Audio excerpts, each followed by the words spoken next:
को अपनो ही लाला जान।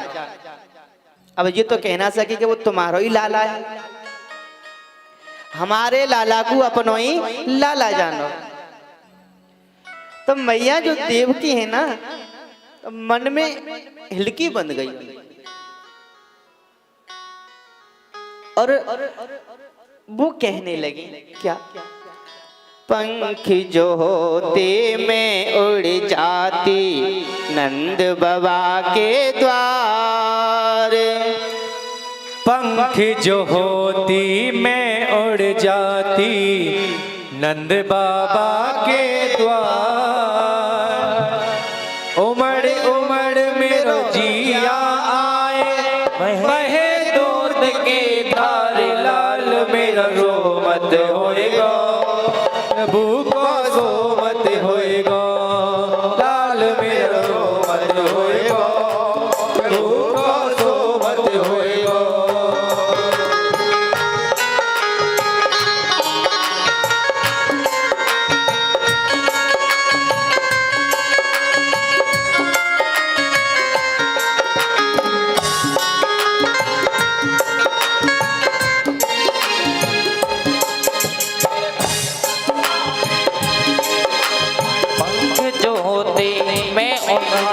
नंद बाबा के द्वार। पंख जो होती मैं उड़ जाती नंद बाबा के द्वार। नदिया रोवे बहे दूध के आहार। लाल मेरो सोमत होएगा के भूखो रोमत होएगा। लाल मेरा रोमत होएगा के भूखो सोमत होएगा।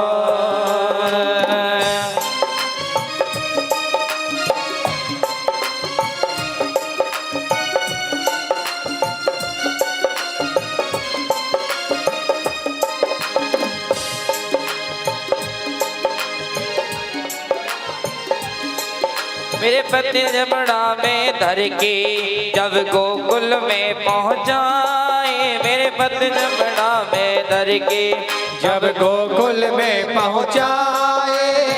मेरे कुंवर गए जा दिन से मैंने दर्शन तक नहीं पाए। गए जा दिन से मैंने दर्शन तक ना पाए। जाने कैसे रागत होगी, जाने कैसे रागत होगी। वो तो राजकुमार लाल मेरा रोमत होएगा कि वो गो सोमत होएगा। लाल मेरा रोमत होएगा के भूखो सोमत होएगा। पंख ज्योति में उड़ जाती नंद बाबा के द्वार। पंख जो होती मैं उड़ जाती नंद बाबा के द्वार। उमड़ उमड़ मेरा जिया रोवे बहे दूध की धार। लाल मेरा सोमत होएगा कि भूखो रोमत होएगा। लाल मेरा रोमत होएगा के भूखो सोमत होएगा। मेरा सोमत होएगा कि भूखो रोमत होएगा। लाल मेरा रोमत होएगा के भूखो सोमत होएगा। लाल मेरा सोमत होएगा कि भूखो रोमत होएगा। देव की मैया कह रही हैं, इधर में भोजराज कंस ने कहा कि मेरे काल ने जन्म ले लिया है कहाँ, गोकुल में, और कैसे भी करके उसे मारना है। तो पहरेदार कहने लगे हम कहाँ कहाँ जोड़ेंगे, कैसे जोड़ेंगे भैया। 6 महीना में कितने लाला पैदा भय होंगे, कितने बच्चा पैदा भय होंगे हैं, और कितना आदमी मरो होएगा। तो ऐसा जोड़ना बहुत मुश्किल है, बहुत मुश्किल है। कंस कहने लगा हाँ ये बात ठीक है। आप तो पूतना, कौन पूतना, भोजराज कंस की बहन है।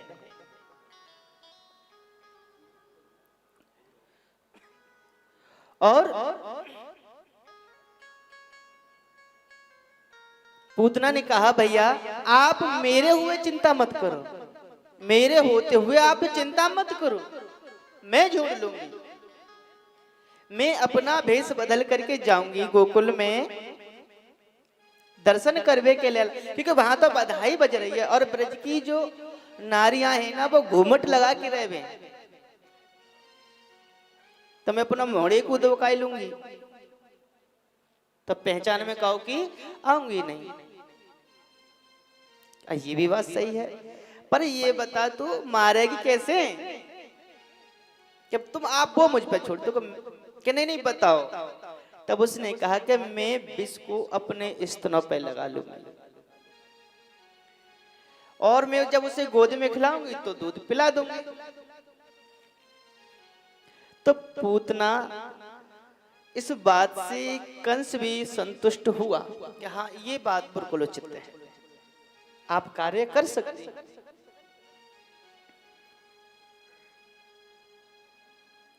और घूंघटे में हकीकत बात है कि घूमट लगाते समय अगर पीछे से देखो तो ये नहीं पता चलेगा कि जी 80 वर्ष की मैया या 20 वर्ष की है, तो घूमट में कुछ दिख थोड़ा ही नहीं रहा है। तब पूतना आज भेष बदल करके चली, कहा गोकुल।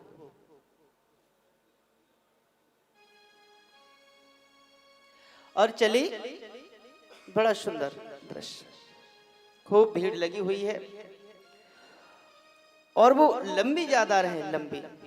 और जैसे ही द्वारे पर पहुंची, बधाई हो बधाई हो बधाई हो। नंदरानी कहने लगी हमारे ब्रज में तो ऐसी काऊ की बहू है ना, है ये कहां से आई है? अरे कहां से आई है बहन? मैं मथुरा से आई हूं, मेरे पति त्रिकालदर्शी हैं, जो एक बार किसी को आशीर्वाद दे दें वो सदा के लिए अमर हो जाता है, और मैं अपना दूध पिला दूं तो सदैव चिरंजीव है। अब तो मैया ने कही हरे रे रे हमारे बड़े भाग्य, ऐसी महान मूर्ति हमारे जहां है। और लाला पालना में है, पालना में लेटे हैं। वो समझ गए, उन्होंने अपने पैरों से कपड़े से मुंह ढक लिया, क्योंकि कन्हैया के चेहरे में, मेरे गोविंद का चेहरे में एक बार कोई भी देख ले, जो भी एक बार देखता है उसकी भावनाएं बदल जाती है। जागो किसी और से और वहां जाकर के कुछ और हो जाते हो। बिहारी जी यहाँ रह करके, बिहारी जी तो जाते हो ना, कौन कौन गया है हाथ ऊपर करना बिहारी जी के दर्शन करने के लिए? सभी करके आ गए, बहुत सुंदर। बोली वृंदावन बिहारी लाल की।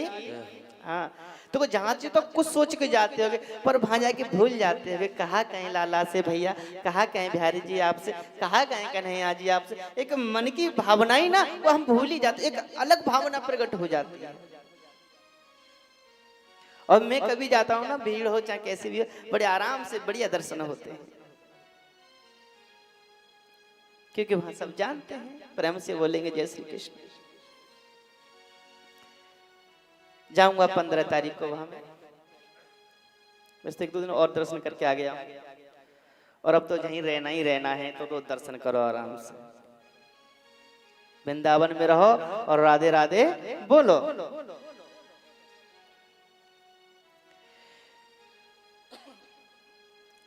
अब उन्होंने ले जा करके जैसे पालने के पास हुई और खिलाने लगी उसके लिए। नंद रानी के लिए कुछ काम आ गया जसोदा मैया को, तो काम करने के लिए चली गई, और इतनी देर में तो वो लाला को बाहर ले गई, खिलाते खिलाते खिलाते। अब सब समझ रहे खिला रही होंगी, तो खिलाते खिलाते और ले गई और जंगल में ले जा गई और दूध पान कराने लगी। और पता है बच्चे की एक आदत जो अवश्य होती है, अगर वो दूध पी रहा होगा तो एक हाथ से दूध पीता है और दूसरे हाथ से पकड़ लेता है। प्रेम से बोलेंगे जय श्री कृष्ण। अब वो दूध को पीने लगे तो प्राणों को खींचने लगे पूतना के, जब प्राण खींचने लगे तो कष्ट होने लगा, पीड़ा होने लगी, और जब पीड़ा होगी तो मनुष्य चिल्लाएगा चिल्लाएगा, लाला छोड़ो लाला छोड़ो हमें। कहने लगे मैया या तो हम किसी को पकड़ते नहीं है और पकड़ लेते तो फिर किसी को छोड़ते नहीं है। तो हम तो चाहते भैया सभी को हाथ कन्हैया पकड़े, हमारो पकड़ लें, प्रेम से बोले जय श्री कृष्ण। और लाला को और जैसे ही स्वर्ग में, कहा बैकुंठ में, भगवान ने इशारा किया कि हमारी माँ आ रही है, आरती सजा के तैयार करो। सभी कहने लगे कौन? जसोदा मैया। जसोदा नहीं,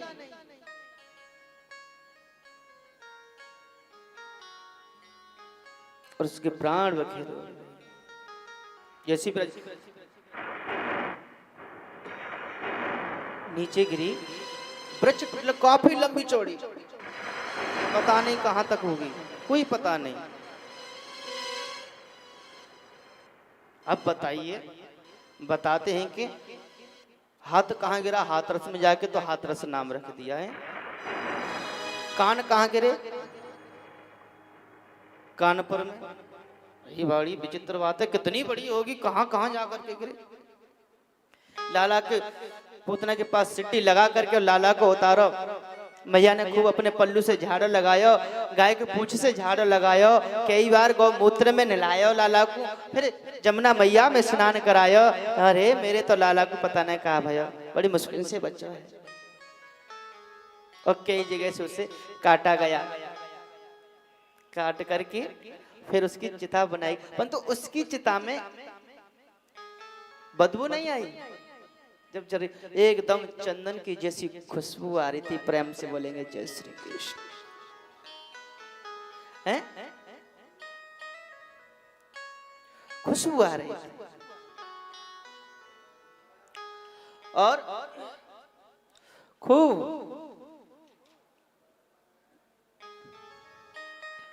साम